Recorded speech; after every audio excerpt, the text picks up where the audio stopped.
You always live in Somaliland for the past 30 years, and you come here for more than 30 times, I believe. So, what would you describe the Somaliland quest for recognition and its path for them to become an international member? Somaliland has it's been an established state for more than 30 years. It practices all of the functions of statehood, and we know what they are: territory, a stable population, a form of government, and the ability to conduct its own external relations. And remarkably, Somaliland has established all of this, accomplished all of this, with its own resources. It receives very little in terms of foreign aid. If you compare it to other governments around the continent, around the world, they rely on 10, 20, 40% sometimes, or 70% in the case of some of your neighbors, of foreign aid to keep their governments running. Somaliland is a fully, wholly owned domestic enterprise. So its accomplishments are very clear. I don't think there are many places in Africa that could function as well as Somaliland does under these very difficult conditions. And so the accomplishments speak for themselves. What I think Somaliland has been lacking is a very robust and systematic campaign to explain itself, to make its case, and to determine what the best route forward is to seek international recognition. So, good. Mr. Mathew Bryden, you have been in writing or talking about Somaliland history and politics and elections all over Somaliland. So, and now Somaliland has agreed with Ethiopia to give a naval base, and Ethiopia in return to recognition. So, and what would you describe the MOU between Somalia and Ethiopia? How would you describe it in regional terms and in international terms? Well, first, the MOU is like a letter of intent. It's not yet a full-fledged agreement. So what we're waiting for is to see when the MOU will be translated into a formal agreement, in which Ethiopia receives a naval base in exchange for Somaliland's recognition. At that point, it doesn't mean Somaliland's quest for recognition is over.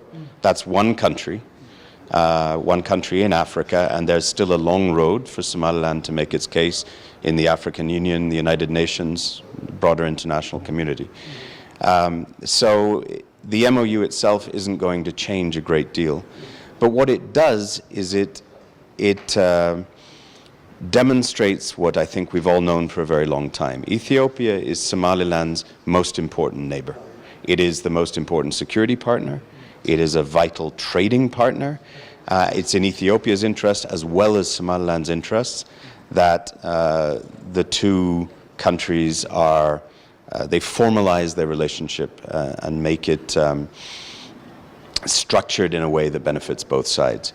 Now, in the region, of course, Somalia has opposed this. But the grounds on which Somalia has opposed this are not necessarily helpful arguments.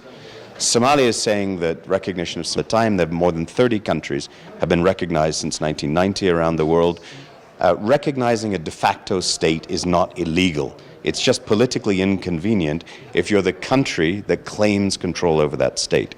It's only illegal if the metropole, the original state, can make a convincing case that it still has sovereignty over the separatist entity seeking independence. Somalia has not had any sovereign control over Somaliland in more than 34 years. So Somaliland has been independent de facto longer than it was even in a de facto union with Somalia. So that legal argument doesn't stand. What I think the issue here is that there are two key issues. One is, what is the strategy for Ethiopia and Somaliland to convince other international partners that Somaliland should be recognized? So it's not just Ethiopia that takes that step, others should join. But it's also that if Somalia doesn't want Somaliland to be recognized, it wants to retain Somaliland as part of some kind of union, then it has to make unity attractive. And Mogadishu has completely failed to make unity attractive. First, because the federal government in Mogadishu only governs control of most of the territory of Somalia. So, Mathew Bryden, can Ethiopia, Ethiopia is a friend of Somaliland. Can Ethiopia also lobby for other countries to recognize Somaliland? Is that possible? Yes, of From course. Ethiopia's side? It's a diplomatic issue. I think Somaliland and Ethiopia should have a strategy together about how to translate Ethiopian recognition into broader recognition. Good. There are rumors from around the world or in Africa. So they say if Somaliland is recognized, there will be a Bantorized focus in whole of Africa. Is that reality? No, it's not reality. The African Union and actually the South African government at the same time made an assessment of Somaliland's legal claim and determined that Somaliland is a unique case on the African continent. Now, that's because the African Union Constitutive Act requires that its members respect the borders received at the moment of independence from colonial rule. Somaliland's international borders at the moment of independence are well established, and they are not Somalia's borders, they are Somaliland's. That situation doesn't exist anywhere else in Africa, except some might argue now Zanzibar.